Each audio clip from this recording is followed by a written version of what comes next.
আকাশবাণী খবর পড়ছে প্রিয়া বিশ্বকর্মা। প্রথমে বিশেষ বিশেষ খবর। প্রধানমন্ত্রী নরেন্দ্র মোদী আজ ভুবনেশ্বরের জনতা ময়দানে উৎকর্ষ ওড়িশা মেক ইন ওড়িশা কনক্লেভের উদ্বোধন করবেন।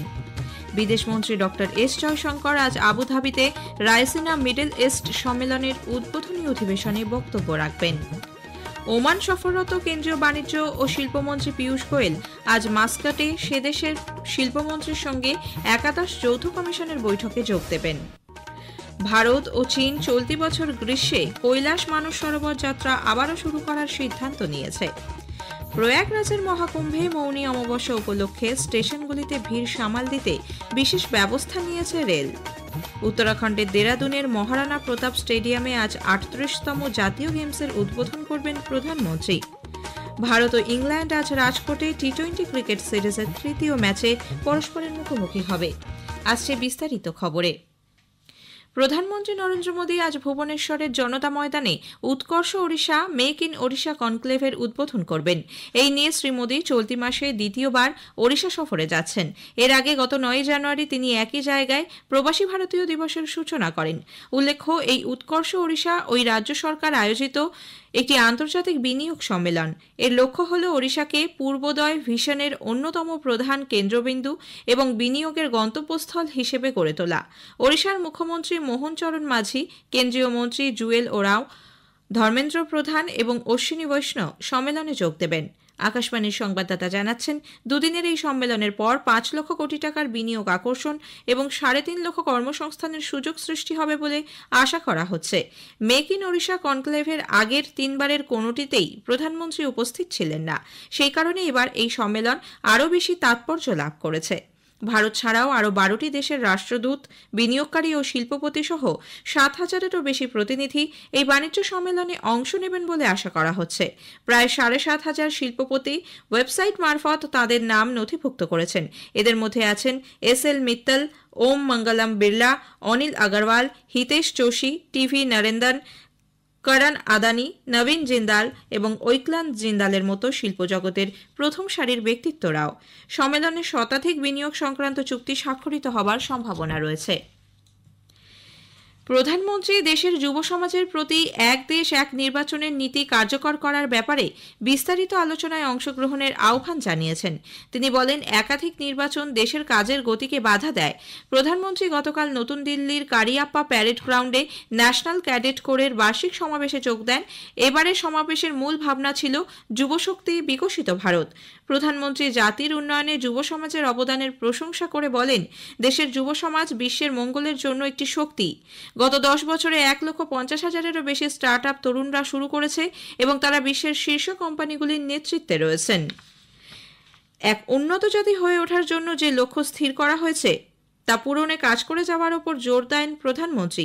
তিনি বলেন, দেশের ঐতিহ্য নিয়ে গর্ব করে, সততার সঙ্গে কর্তব্য পালন করে, উন্নত ভারতের জন্য কাজ করে এবং ঔপনিবেশিক মানসিকতার চিহ্ন দূর করে মানুষকে অবশ্যই ৫ প্রতিজ্ঞার পথ অনুসরণ করতে হবে।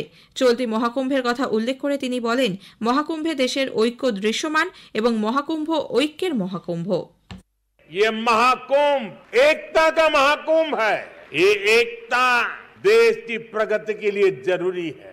साथियों, आपको अपने कर्तव्यों का भी हमेशा ध्यान रखना है। कर्तव्यों की नींव पर ही भव्य, दिव्य, विकसित भारत का निर्माण होगा। বিদেশমন্ত্রী ডক্টর এস জয়শঙ্কর আজ আবুধাবিতে রায়সিনা মিডল ইস্ট সম্মেলনের উদ্বোধনী অধিবেশনে বক্তব্য রাখবেন। ৩ দিনের সংযুক্ত আরব আমিরশাহী সফরে আবুধাবিতে পৌঁছেই তিনি সেখানে ভারতীয় দূতাবাস আয়োজিত ৭৬তম সাধারণতন্ত্র দিবস উদযাপনে যোগ দেন। পরে বিদেশমন্ত্রী গোটা বিশ্ব যখন এক উল্লেখযোগ্য পরিবর্তনের মধ্যে দিয়ে চলেছে, সেই সময় ভারত ও সংযুক্ত আরব আমিরশাহীর মধ্যে গুরুত্বপূর্ণ অংশীদারিত্বের বিষয় আলোকপাত করেন। তিনি বলেন, সময়ের সঙ্গে পাল্লা দিয়ে দুদেশের সম্পর্কের ক্ষেত্রে অনেক চ্যালেঞ্জ এবং সুযোগ সুবিধা এসেছে।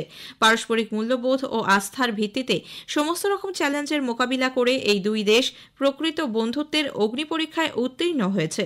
এই প্রসঙ্গে শ্রী জয়শঙ্কর আরও বলেন, প্রধানমন্ত্রী নরেন্দ্র মোদীর দূরদর্শিতা এবং সংযুক্ত আরব আমির শাহের প্রেসিডেন্ট শেখ মোহাম্মদ বিন জায়েদ আল নাহিয়ানের যৌথ উদ্যোগ দুদেশের অংশীদারিত্বকে এক অন্য মাত্রায় পৌঁছে দিয়েছে।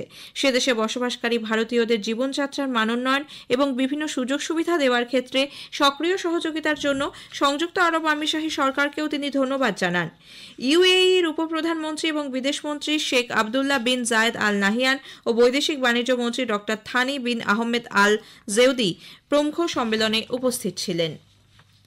ওমান সফররত কেন্দ্রীয় বাণিজ্য ও শিল্পমন্ত্রী পীয়ূষ গোয়েল আজ মাস্কাটে সে দেশের শিল্পমন্ত্রীর সঙ্গে একাদশ যৌথ কমিশনের বৈঠকে যোগ দেবেন। উপসাগরীয় সহযোগিতা পরিষদের গুরুত্বপূর্ণ অংশীদার ওমানের সঙ্গে বাণিজ্য ও বিনিয়োগের সম্পর্ক বৃদ্ধির ক্ষেত্রে ওই সফর গুরুত্বপূর্ণ।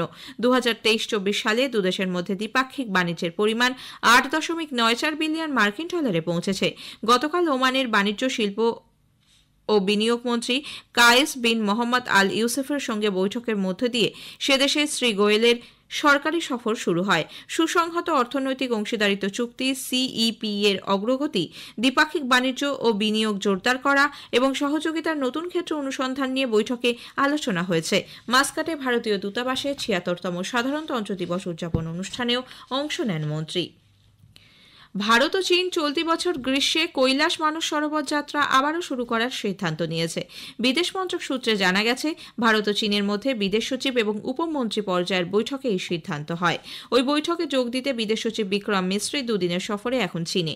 দ্বিপাক্ষিক সম্পর্কের বিভিন্ন দিক বৈঠকে সর্বাত্মক খতিয়ে দেখার পর উভয় পক্ষ সম্পর্ক পুনর্স্থাপনে জনমুখী বিভিন্ন ব্যবস্থা গ্রহণে সম্মত হয়েছে।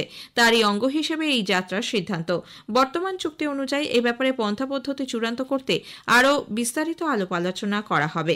উভয় দেশ সীমান্তপারের নদীগুলির জল বন্টনের ক্ষেত্রে সহযোগিতার জন্য শীঘ্রই ভারত চীন বিশেষজ্ঞ পর্যায়ের বৈঠক করতে সম্মত হয়েছে। খবর শুনছেন আকাশবাণী থেকে। আমাদের সংবাদ শোনা যাবে ইউটিউব চ্যানেল আকাশবাণী সংবাদ বাংলা, ফেসবুক ও ইনস্টাগ্রাম আকাশবাণী সংবাদ কলকাতা এবং এক্স হ্যান্ডেল AIR নিউজ কলকাতাতে। এবার মহাকুম্ভের খবর।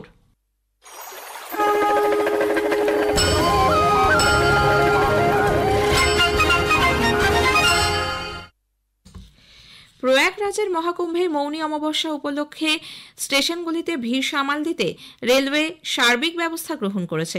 আমাদের সংবাদদাতা জানিয়েছেন, প্রয়াগরাজ রেলওয়ে বিভাগ প্রয়াগরাজ জাংশন, নৈনি, ছেউকি ও সুবেদারগঞ্জ সহ সমস্ত শহরের স্টেশনগুলিতে যাত্রীদের প্রবেশ এবং প্রস্থানের জন্য একটি অনন্য পরিকল্পনা করেছে। 25শে জানুয়ারি থেকে প্রতিদিন প্রায় 1 কোটি যাত্রী মহাকুম্ভের উদ্দেশ্যে আসছেন।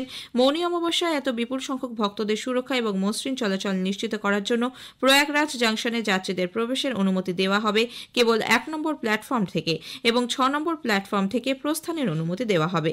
উত্তর মধ্য রেলের মুখ্য জনসংযোগ আধিকারিক শশীকান্ত ত্রিপাঠী আকাশবাণীকে জানিয়েছেন, অতিরিক্ত ভিড়ের চাপ সামাল দিতে খুশরোবাগে 1 লক্ষ মানুষের থাকার জায়গা তৈরি করা হয়েছে। हम लोगों ने योजना बनाई है, उसके अनुसार हम लोग अपने स्टेशन पे कुछ रिस्ट्रिक्शंस इम्पोज करते हैं। एक तो रिस्ट्रिक्शन ये है एंट्री और एग्जिट का, जैसे हम लोग एंट्री केवल और केवल सिटी साइड से देते हैं और एग्जिट सिविल लाइन साइड में होता है। इसी तरह हम लोग अनरिजर्व्ड क्लास के पैसेंजर को डायरेक्ट प्लेटफॉर्म एक्सेस नहीं देंगे, बल्कि उन्हें यात्री आश्रय शेड के माध्यम से स्टेशन में प्रवेश देते हैं। ये यात्री आश्रय शेड हमारे कलर कोडेड हैं और डिफरेंट डायरेक्शन के लिए डिफरेंट कलर के यात्री आश्रय शेड बने हुए हैं। আগামীকাল মৌনী অমাবস্যা উপলক্ষে প্রয়াগরাজের মহাকুম্ভে পুণ্যার্থীদের সুবিধার্থে স্বাস্থ্য পরিষেবা ব্যবস্থার দিকে বিশেষ নজর দেওয়া হচ্ছে। প্যারেড গ্রাউন্ডের কেন্দ্রীয় হাসপাতাল যেকোনো জরুরি অবস্থার মোকাবিলায় সম্পূর্ণরূপে প্রস্তুত। 100 শয্যা বিশিষ্ট এই হাসপাতালে মৌনী অমাবস্যার ভিড়ের কথা মাথায় রেখে চিকিৎসক ও অ্যাম্বুলেন্সের সংখ্যা বাড়ানো হয়েছে। 80 জন আয়ুষ চিকিৎসকের একটি দলও 20টি ওপিডি কেন্দ্রে 24 ঘন্টা চিকিৎসা পরিষেবা দিচ্ছেন।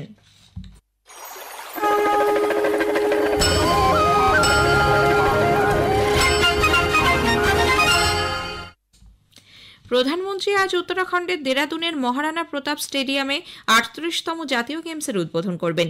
বিভিন্ন কেন্দ্রীয় মন্ত্রী, ইন্ডিয়ান অলিম্পিক অ্যাসোসিয়েশনের সভাপতি, বিশিষ্ট অ্যাথলিট পিটি উষা এবং জাতীয় স্তরের ক্রীড়াবিদরা এই উদ্বোধনী অনুষ্ঠানে অংশ নেবেন। আকাশবাণীর সংবাদদাতা জানাচ্ছেন, উদ্বোধনী অনুষ্ঠানের জন্য সব ধরনের প্রস্তুতি সম্পন্ন। আগামী 14 ফেব্রুয়ারি পর্যন্ত উত্তরাখণ্ডের 8টি জেলার 11টি শহরে এই জাতীয় গেমসের আসর বসবে। 48তম আন্তর্জাতিক কলকাতা বইমেলা আজ শুরু হচ্ছে। পশ্চিমবঙ্গের মুখ্যমন্ত্রী মমতা ব্যানার্জি বিকেলে সল্টলেকের বইমেলা প্রাঙ্গণে এর উদ্বোধন করবেন। মেলা চলবে ফেব্রুয়ারির 9 তারিখ পর্যন্ত। ভারত ও ইংল্যান্ড আজ টি-20 ক্রিকেট সিরিজের তৃতীয় ম্যাচে পরস্পরের মুখোমুখি হবে। রাজকোটের সৌরাষ্ট্র ক্রিকেট অ্যাসোসিয়েশন স্টেডিয়ামে খেলা শুরু হবে সন্ধে 7টায়। শেষ করার আগে খবরের বিশেষ কিছু অংশ আরও একবার। প্রধানমন্ত্রী নরেন্দ্র মোদী আজ ভুবনেশ্বরের জনতা ময়দানে উৎকর্ষ ওড়িশা মেক ইন ওড়িশা কনক্লেভের উদ্বোধন করবেন। বিদেশমন্ত্রী ডক্টর এস জয়শঙ্কর আজ আবুধাবিতে রাইসিনা মিডল ইস্ট সম্মেলনের উদ্বোধনী অধিবেশনে বক্তব্য রাখবেন। খবর শেষ হলো। এর পরের খবর সকাল 7টা বেজে 25 মিনিটে।